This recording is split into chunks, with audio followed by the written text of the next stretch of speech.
HAWKE'S talking Squawk. Now this is another classic incident that happened during the J-Dub era. Now my young boy Nadroj, he used to rap, you know what I mean? And he actually had a little flow. This guy wanted to be Jay-Z so bad, we called him Jigga Jr. But he had the whole swag and everything, like, even looked like Jay a little bit. But he had Jay's swagger, his dress, everything down packed. Like I said, I gave him the nickname Jigga Jr., and everybody in the crew used to call him that. You know, when Jay was wearing the throwbacks and the forces, he was wearing the throwbacks and the forces with the Rockaway jeans. When Jay switched up and started wearing the buttons up with the S. Carters, Nadroj started doing the same. When Jay scooped up Beyonce, Nadroj eventually scooped up not so much a girl that resembled him, Bay, but he went and scooped up his future missus. So Nadroj, you know what I mean, he would rap or whatever, so he would battle rap. A lot of witnesses around like the era I was in swore they were rappers that could rap anyway, and a few of them could. We even had a group of young boys from Southwest that had their little group. They would do little shows and stuff, and a couple times Nadroj rap with them. But you know, of course, his raps was clean. Like, he didn't cuss and promote like the street life and all that. So cats considered them corny, like popcorn, like, you know what I mean? But he really had a flow, and real rappers respected him. They might not, they didn't look at him as a street rapper or nothing. And Nadroj really didn't have the street swagger, but he had more like the player swagger with his rap. So cats respected him all the strength of that. Like, he really didn't try to be something in his raps that he wasn't. So a lot of cats respected him, but it was times where he got destroyed in ciphers. I remember he got destroyed by this chick named She Nice. You know what I mean? From up northeast. She was one of my Young Bucks friends, and she could spit. She destroyed Nadroj in the cipher. Then, after she destroyed him, smacked his head off his head. Man, that was a legendary moment. Nadroj was salty after that. He was like, she only beat me because she was cussing. All my raps are clean. I'm gonna get her next time. I'm gonna eat her. Like, nah, bruh, she eat the Jew.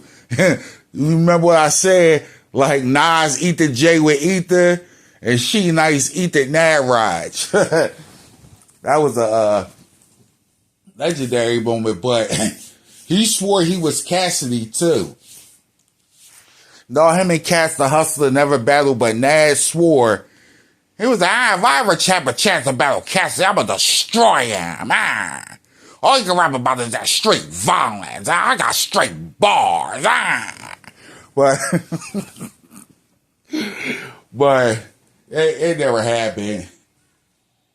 But we used to go out to a lot of shows and stuff, and he actually spit for some people. Like, there was one time he did a cypher with State Prop. It was like they wasn't coming at each other, but they were respecting that because he had the player swagger to him. You know what I mean? They knew he was J-Dub or whatever and didn't cuss, and they respected him. We hung around them quite often back in the day at shows and stuff. I'd be smoking a bud, told Nad, you bet not say shit. Because nowhere in the Bible does it tell you not to smoke what God put on this green earth. But now there was this one cat, like fat dude too, like a real fat sloppy dude. His name was Tronny. Like, I don't remember his real name. His name might have been John or some shit, or Robert, but everybody called him Tron. Real fat, smelly dude that swore he was a player. You know, he had the glasses, you know what I mean? He had the whip. Every time we was all, because he was like in that J-Dub in crowd when we would all go out like skating, bowling. And he would just like, he got around like he was well known amongst the J-Dub social circle. You know, and he could rap. But the problem was he was rapping about shit that he wasn't really about. Like, he wasn't living that life. Like, Nadroj might have got clowned by cats here and there, but he didn't try to be something he wasn't in his raps. Yeah, he came off in this rap like with a pimp player swagger, but he did get girls. He did get numbers, like, as much as we clowned him. And he didn't try to rap about shit that he wasn't living. You know what I mean? In his raps, he would talk about serving the Most High and going out recruiting, aka going out in field ministry or whatever. Like, that's what made this shit authentic. You know what I mean? Whether he was cussing or glorifying violence or not. But anyway, he was on some different shit. Like, he had kind of like that player swagger too, because for big, like, chicks were attracted to him. Like, when I call him big and smelly, I ain't never smelled dude, but the way he was shaped, you would think he stunk, but I never smelled dude. He was always appeared clean to me, had the fresh clothes, but again, he rapped about shit he wasn't about. Rapping about being out in the street and getting bodies and selling drugs and being a cartel mobster type figure. And when he wasn't about that, like, rap was singing lane. So it's this one time, it was after a state property show in Philly, like a lot of J-Dubs went out. Yeah, a lot of J-Dubs, they go to rap shows and concerts. And it was actually one time, I might have talked about this in a previous video, about the time we was out and Nad's phone had accidentally called the PO. And the next day, he pulled us aside with it. I believe I discussed that. But yeah, we went to a lot of rap shows. And it was like after this one show, it was like at the party at the studio. And, you know, we all there. You know what I mean? I have my crew with me. Is me, Cuzzo, you know what I mean, Nadroj, some of my HAWKE'S peoples that they weren't J-Dubs, but they was with us. You know, he was always showing off, trying to impress me and my crew, buying his drinks when we went out, introducing us to chicks. Sorry, the ladies, introducing us to the ladies. So he was cool with me, but like I said, he was a frauding dude too, trying to be something he not. So Nadroj and they get in a cipher and they start battling one another. Nad is destroying them, just being him, just coming at them with straight bars.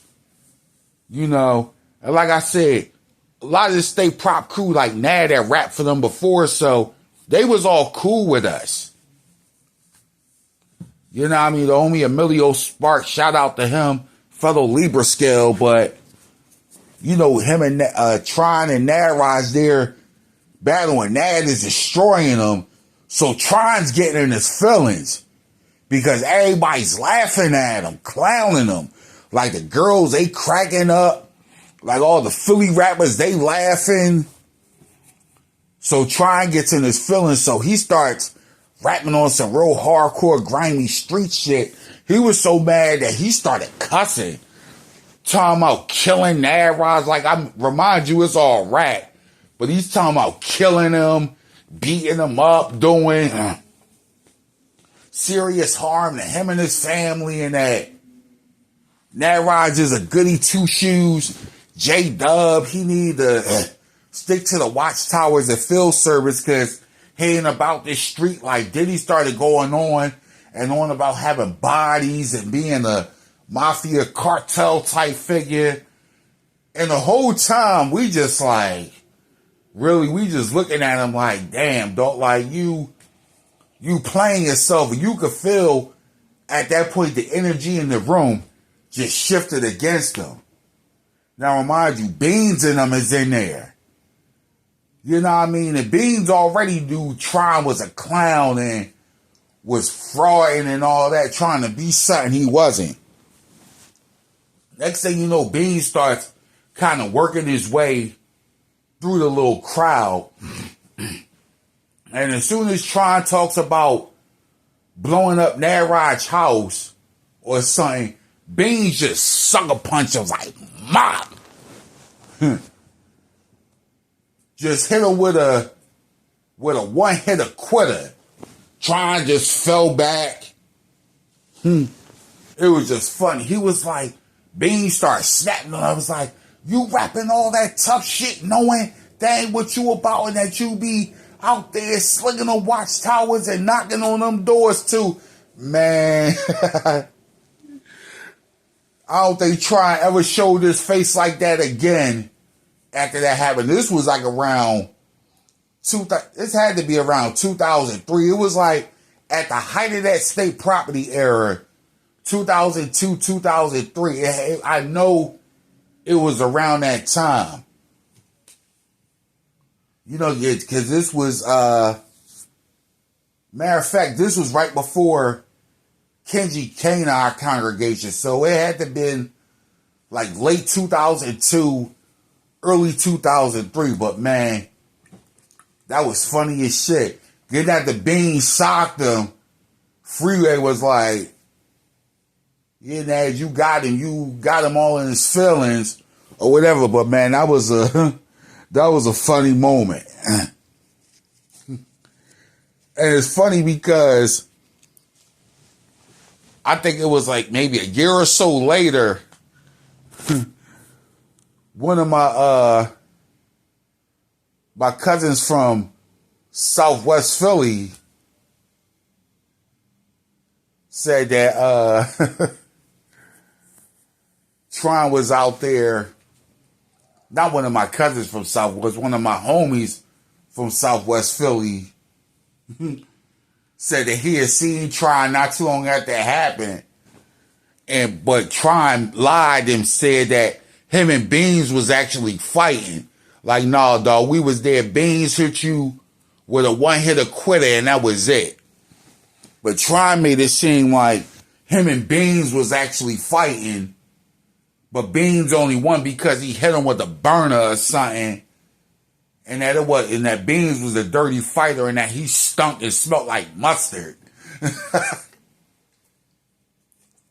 But yeah, shout out to the OG Beans, like one of my all-time favorite rappers. You know, like that's all I used to play back in the day with Seed. And it's funny, like when I used to be bigger, everybody would say I favored them. And there was times people actually stopped me in the street. It would say, what up, Beans, or what up, Dwight, which is his government name. And I'd be like, nah, I ain't him. I'm E.G. Hawk. I'm Hawk. But I got that a lot. You know, like, Queen will tell you, and it's funny because she had the thing for Beans back in the day, then met me. It was like, yeah, I do favor him a little, but that was the height of Beans, and he used to always be around. You used to see him like in West Philly. There's a couple times he had rode through Winfield with Jay. You know what I mean? Him and AI one time, he had pulled up outside of Brook, and that was right around the year the Sixers went to the chip, too. I mean, that was just a great time coming up. But the few times we would be around them, when Nadroj was rapping, like those was some epic moments, you know what I mean? Me smoking a blunt with him, and of course Nad ain't smoke. He was always, but he made sure not to go run his mouth. That's the one thing I give my J-Double, like, ain't none of them ninjas ever snitch on me, at least that I know. Nobody ever came to me about anything, because cats do, like, I really ain't give a fuck at the end of the day. And you ain't got no proof of doing that in any way. And this was the age before camera phones and social media. You had to have an actual camera on you or a recorder to get some real dirt on a ninja. Shit, I think this was back before they even had voice recorders on phones. We going back to the early 2000s. So, but that was a funny situation, Beans hitting dude. And it came to me when I had seen C's recent interview. It might have been a few months ago now that he did with Vlad TV. You know, I had just watched it the other day. I think I had seen it when it first premiered, but I just watched it again the other day. You know what I mean? That just reminded me of that time when Beans just straight stole dude. And then the dude lied about talking about him and Beans was fighting. But Nadroj could have really did something with the rapping if he wasn't so brainwashed by the cult. You know what I mean? Because he had his own style and he stayed in his lane with his rapping. But anyway, that was just some Hawks talking Squawk. Subscribe to the channel. Stay tuned for more content. Hawk out.